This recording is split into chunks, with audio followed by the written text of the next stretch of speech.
तो यहाँ से निकलने का उन्होंने काम किया। लेकिन करनाल की जनता, जिस तरह से मैं करनाल की जनता के बीच में जा रहा हूं, उनका प्यार, उनका स्नेह वो तय करेगा। उसने तय कर दिया है कि ये जितने भी भागना चाहे भाग जाएं। 101% निश्चित तौर पे करनाल की जनता ने ये मन बना लिया कि वो मेरे ऊपर विश्वास करेंगे और मेयर बनाने का काम करेंगे, ताकि हम करनाल की विकास की जो विकास कर सकें और करनाल के लोगों की समस्याओं को सुलझा सकें बिना किसी भ्रष्टाचार। और इनके ऊपर जो ये जितने बड़े इन्होंने घोटाले किए हैं, उनके घोटाले आपके सामने ला सकते।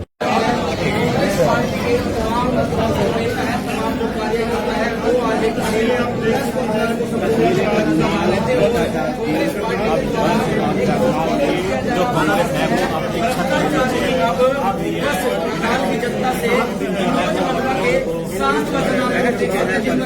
अपनी बीजेपी पार्टी के द्वारा करनाल से पूर्व विधायक सुमिता सिंह यहाँ पर मौजूद है। आज मनोज वधवा व तमाम कांग्रेसी नेताओं ने एक प्रेस कॉन्फ्रेंस की है। लगातार सुमिता सिंह जी के बारे में कहा जा रहा है कि वो विदेश में है, वो यहाँ पर नहीं है, वो गायब हो गई हैं। सुमिता सिंह जी आज कैसे प्रकट हो गई आज यहाँ पर?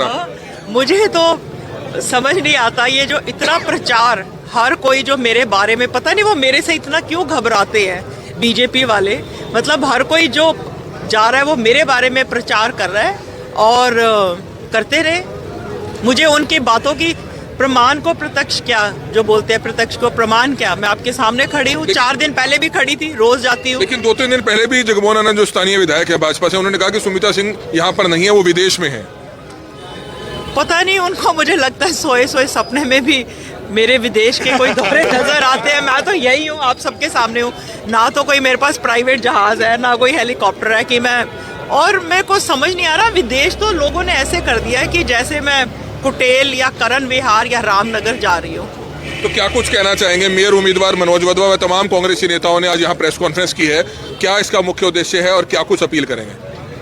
मैं करनाल की जनता से अपील करूंगी कि अगर आप चाहते हैं सच्चाई, अगर आप चाहते हैं ईमानदारी, अगर आप चाहते हैं अच्छे लोग आगे आए, तो हमारे कैंडिडेट, मेरा छोटा भाई मनोज वधवा जो हमारी कांग्रेस पार्टी के कैंडिडेट हैं और एक्सपीरियंस है, पहले भी नगर निगम में रह चुके हैं और आज तक कोई उनके ऊपर किसी भी प्रकार का कोई भ्रष्टाचार या कोई किसी प्रकार का भी कोई पैसे खाने का कोई इल्ज़ाम आज तक मैंने तो कभी ना किसी से सुना और ना कहीं देखा है। आप मनोज वधवा आपका अपना है, आपके अपने करनाल का बेटा है। आप मनोज वधवा को आप वोट दे, हाथ के निशान पर आप वो अपनी वोट दे। और जो हमारे कांग्रेस पार्टी के जो एमसी के कैंडिडेट हैं और कुछ हमारे जो समर्थित हैं आज़ाद उम्मीदवार, आप उनको भी पूरी तरह से आप अपना समर्थन दे। और करनाल की जनता को ये जो इतना भ्रष्टाचार है, ये जो प्रॉपर्टी आईडीज़ के अंदर इतना भ्रष्टाचार चल रहा है, अनअप्रूव्ड कॉलोनीज़ हैं, 10 साल से इनकी सरकार है, कोई कॉलोनीज़ जो है अभी तक अप्रूव नहीं हुई लोगों की। आप अगर जाकर देखें, आप सूरज नगर जाकर देखें, आप गुरु नानकपुरा जाकर देखें, आप कितने ऐसे एरिया जो कॉलोनीज़ हैं, आप पृथ्वी विहार जाकर देखें, आप वहाँ पर चल नहीं सकते हैं। इतना बुरा दुर्गा कॉलोनी है, बहुत ऐसी कॉलोनी है, आप चल भी नहीं सकते हैं। और वहाँ के लोग इस प्रकार की ज़िंदगी जीते हैं। गलियाँ, वो खुली गलियाँ हैं, उनमें इतने कीड़े मकोड़े घूम रहे हैं। तो हमारी मेयर बनेंगे हम, सबसे पहले हमारी ये जो अनअप्रूव्ड कॉलोनीज हैं उनके ऊपर हम काम करेंगे। कांग्रेस के पार्षद उम्मीदवार हैं, कुछ वो आरोप लगा रहे हैं अलग अलग तरह के जो चुनाव लड़ रहे हैं। हाँ, बिल्कुल सही बात है। कुछ हमारे ऐसे जो आज़ाद भी है, आज सुबह ही मेरी, अब मैं नाम नहीं लूँगी, आज सुबह मेरी एक कैंडिडेट जो है, अभी वो बैठा नहीं है, खड़ा ही है, पर उसने मुझे बताया, फ़ोन पे रोने लगा, बोला बहन जी मैं कब से तैयारी कर रहा था और ये लोग मुझे धमका रहे और मुझे डरा रहे हैं और मैं बहुत परेशान हूँ। तो आप देख सकते हैं सुमिता सिंह जो कांग्रेस की पूर्व विधायक है, वो यहाँ पर इस समय मौजूद थी, क्योंकि आज एक अहम प्रेस कॉन्फ्रेंस यहाँ पर की जाती है जिसमें कांग्रेस के तमाम नेता यहाँ पर पहुंचे हुए थे। दिव्यांशु बुद्धि राजा यहाँ पर थे, वीरेंद्र सिंह राठौर यहाँ पर थे, कुलदीप शर्मा जो पूर्व विधानसभा स्पीकर है वो यहाँ पर थे, मनोज वधवा यहाँ पर थे और तमाम कांग्रेसी नेता इस समय यहाँ पर पहुंचे हुए हैं। कुलदीप शर्मा जी इस समय आप जैसे जा रहे हैं, कुलदीप शर्मा जी प्रचार कैसा चल रहा है कांग्रेस का करनाल में?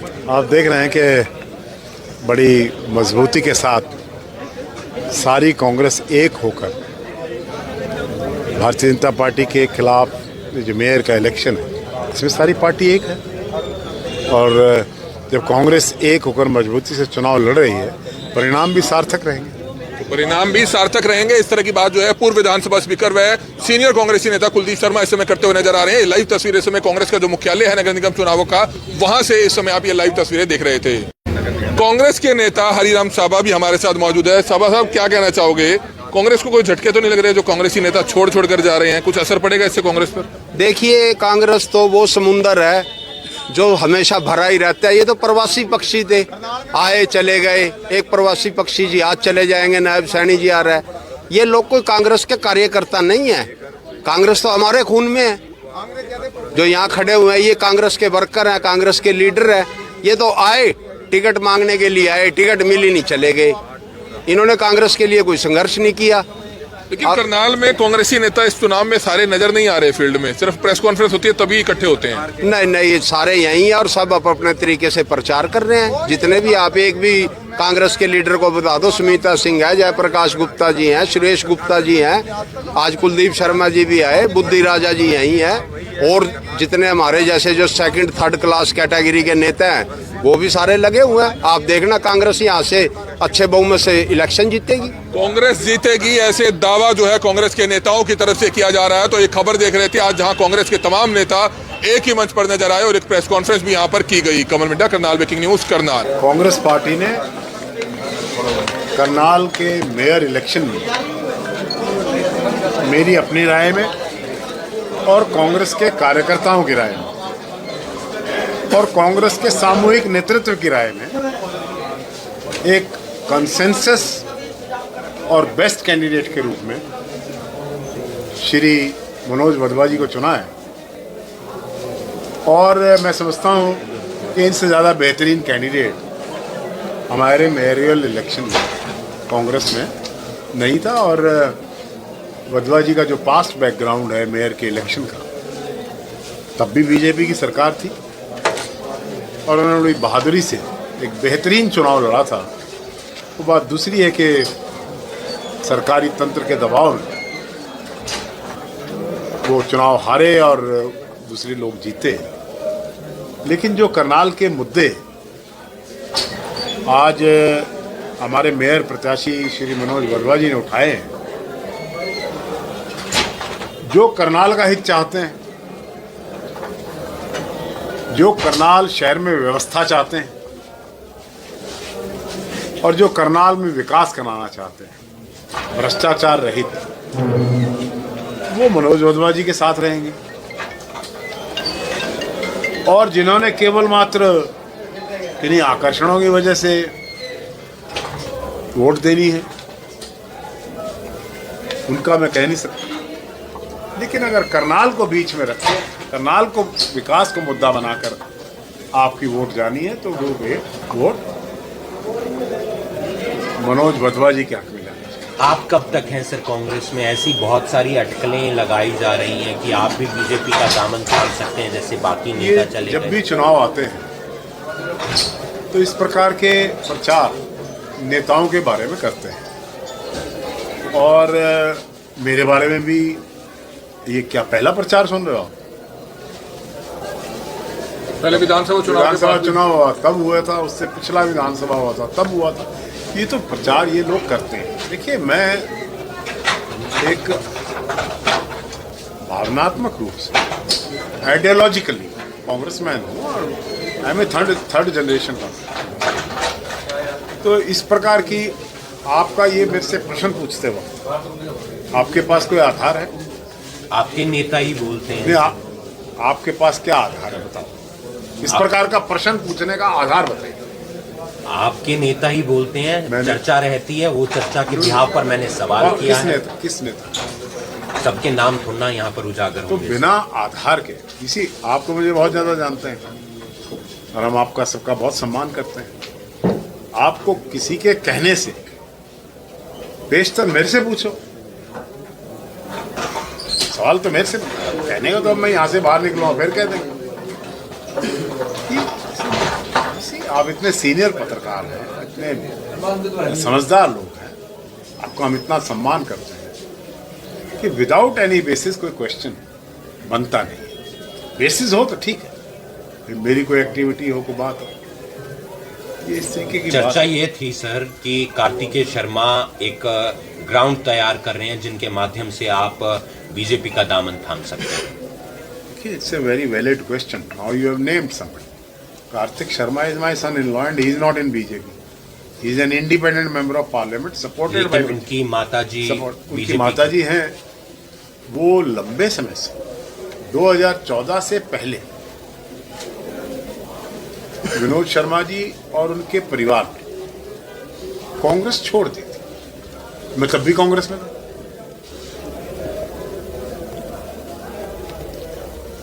अगर कोई कार्यक्रम होता है, जैसे राष्ट्रीय नेताओं के कार्यक्रम होते हैं, सरदार पटेल का जन्मदिन है, फिर लोकसभा में सभी दलों के नेता इकट्ठे हो जाते हैं, इतना विरोधियों के सम्मान की संस्कृति होनी चाहिए। तो ग्राउंड तैयार करने की क्या जरूरत है? किसी को क्या जरूरत है ग्राउंड तैयार करने की? उनकी अपनी अलग राजनीति है, उनके परिवार की अलग राजनीति है, रिश्तेदारी एक अलग बात है। नरेंद्र सांगवान आज छोड़कर जा रहे हैं। ऐसी जानकारी है कि सतीश रैना कैरवाली भी आने वाले दिनों में छोड़ सकते हैं। पहले त्रिलोचन सिंह छोड़ गए। मैंने ये कहा था पार्टी के नेतृत्व में, जब ये मास ज्वाइनिंग हो रही थी कांग्रेस में, कि मलबों से ताजमहल नहीं बना करते। Don't make these people join Congress so easily. जब इनकी कांग्रेस में ज्वाइनिंग हो रही थी, कोई भी ज्वाइन कर रहा था, मैं नरेंद्र सांगवान की बात नहीं कर रहा या किसी की, मैं एक जनरल बात कर रहा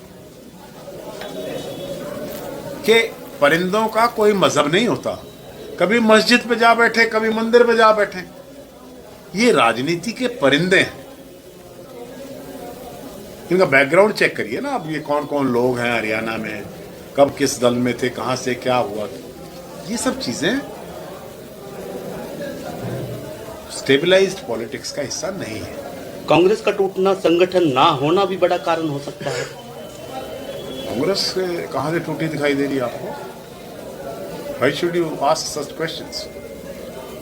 तमाम कांग्रेसी बीजेपी में जा रहे हैं संगठन ना होने की वजह से। तमाम कांग्रेसी नहीं जा रहे। अगर एक दो आदमी गया है तो ऐसे लोग बीजेपी से कांग्रेस में भी बहुत आए थे इस चुनाव से पहले, सैकड़ों लोग आए थे।